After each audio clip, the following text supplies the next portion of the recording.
Do you like scary stories? Of course you do. That's why you're here. Let's get into 6 terrifying, true, first-hand accounts of ghostly stories from Reddit users. See if you're brave enough to make it all the way to number 1. Number 6. I thought it was good to see an old friend. When I was 37, I returned home to a town I grew up in for a high school reunion. At the airport, I rented a car and had to drive across the country about 35 miles to get to the town where I grew up.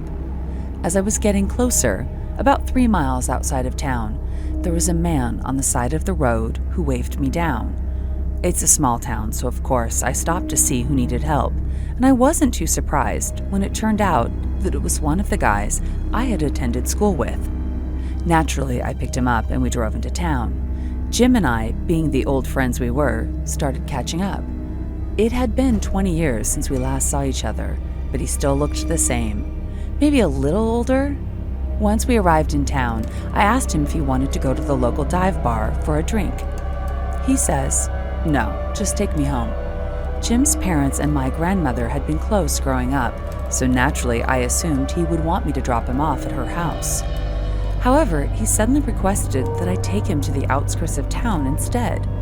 When we reached the mobile home park called Harper's Curve, named for the nearby bend in the road, he thanked me and said, "It was good to see you again," and then walked off into the night without another word.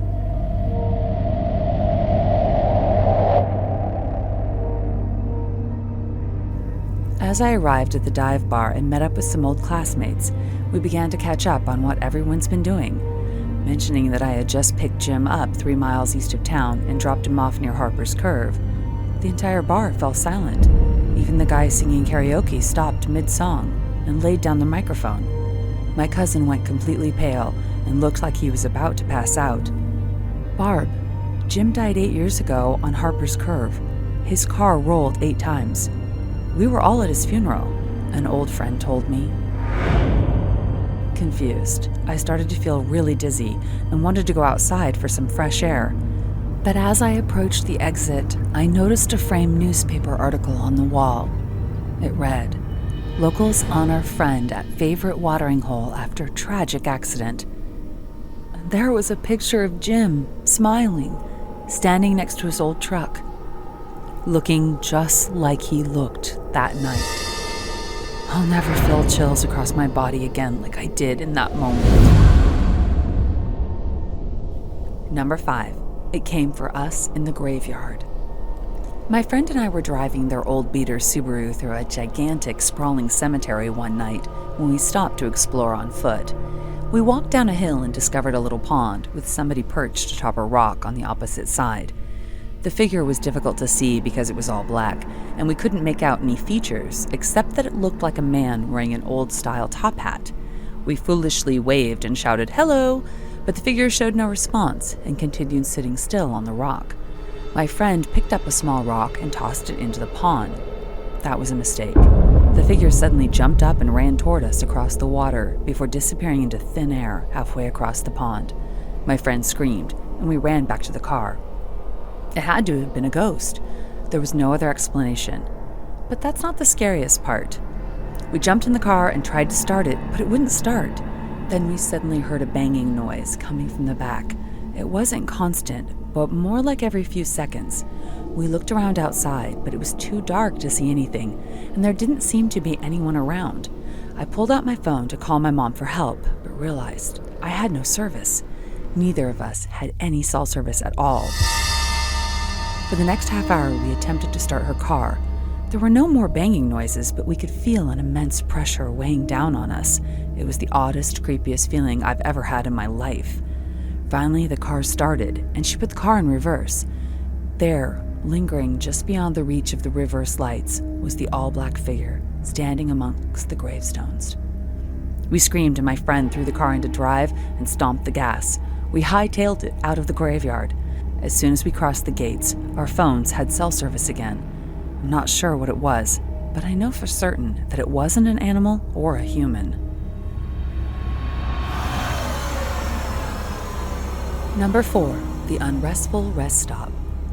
When I was 16 and my sister was 20, we drove cross-country with my mom. We had been driving for hours and were exhausted, but we perked up when we saw the approaching gas station. It seemed to be the only one we'd come across in 200 miles, so we definitely needed to stop. At the pump in front of us stood two young men next to a small gray car. Nearby was a van full of teenagers on their own road trip. The second we arrived, a feeling of uneasiness washed over us. We had been driving for days and stopping at other rest areas along the way without any issue, but this one felt different. My mom and sister went inside while I stayed in the car. From where I was parked, I could hear some of the teenagers say they were too creeped out to use the gas pump, and then they left quickly. The men in the car ahead of us hadn't moved an inch, and they showed no signs of life. No talking, no cell phone use, nothing. They might as well have been statues. It was completely unnerving. To make matters worse, the entire area had gone silent. There was no traffic on the road, the crickets stopped, nothing. The only thing I could hear was my breathing as it got more and more intense. I sat in the car waiting for my mom and sister to come back for what felt like an eternity, especially as the two men stood absolutely still at the pump in front of me, their backs to me. When they were done inside, my sister and mom ran back to the car complaining of the creepy vibe. They obviously hadn't noticed the two men. When they got in and started the car, the two men slowly turned to look at us.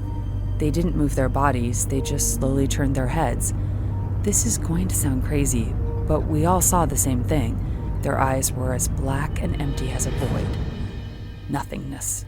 We quickly left and didn't stop until we were in the next city over. I don't think my heart calmed down for at least 10 miles. I kept looking behind us, making sure they weren't following us. The most frustrating thing about the whole experience, we couldn't find the place on any map. Not even Google Maps, and trust me, we tried. We even asked locals if they knew of the creepy gas station off that stretch of road, but only got confused expressions in response. Since then, we've traveled on that interstate again and still can't locate a rest stop where it's supposed to be, according to our old paper maps. Now that's chilling. We're halfway through our 6 scary true ghost stories. I hope this video doesn't give you nightmares. Be sure to subscribe and hit the notification bell. We release at least 2 scary videos every week. You don't want to miss one. Trust me. Number 3. My mother was summoning something evil. After my parents divorced when I was a teenager, I lived with my mother. My mom was an unusual person in a lot of ways. I always loved her, but it seemed like we had a hard time connecting. She always seemed to have so many secrets and nervous tics or rituals she would do around the house. She would get very defensive if I ever asked about them. While living with my mom, I experienced many paranormal occurrences. For example, several times when reading in bed, the room would instantly become extremely cold, and I would feel as if, I don't know any better way to describe it, I would feel as if somebody who hated me was staring at me. When that happened, I would leave the room and come back an hour later. Sometimes during the day, I swear I would see a shadowy figure sneaking along my bedroom walls. Not long after, I realized there was something in my flat pretending to be my dog. For example, sometimes when I would go into my room, I could hear an aggressive growl coming from underneath the bed, and it definitely wasn't my dog making that noise. My dog was small, and this sounded more like a huge dog, or even a man trying to impersonate a dog. When I looked under the bed, there was nothing there. It freaked me out, but my mom would just blame it on old pipes in the building. Then one day, I decided to rearrange my room without my mom's permission. I started moving stuff around, and when I slid the rug that was under my bed across the floor, there was a weird symbol painted on the hard wood. I quickly moved everything back into place before my mom got home that night and asked to move in with my dad shortly after that. When I moved in with my father, the paranormal activity stopped. My mom died 10 years later, and no one has lived in that flat since. Number 2, that was not a little girl. My husband and I and his family were camping at a small remote lake in New Mexico. There were 10 people in our group and 6 more in the next campsite over. It was nighttime, and both groups were doing typical activities like making s'mores around the fire pit and telling stories. Then we heard what sounded like a little girl yelling for help. Though nobody in our group had children with them, we were all confident that the sounds belonged to a little girl. We decided to search the area where the sound of the crying was coming from. When we searched the field behind our campsites, we saw a very tall, pure white figure standing around 100 feet away from us in the field, making strange noises. We all agreed that this thing looked about 6 feet tall and was incredibly skinny and white. As we got closer to investigate, whatever it was we saw started retreating and then quickly vanished into the trees.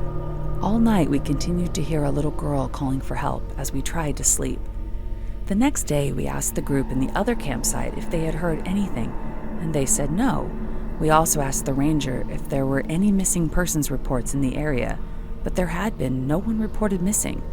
To this day, I have no idea what we saw that night, but it still gives me chills thinking about it.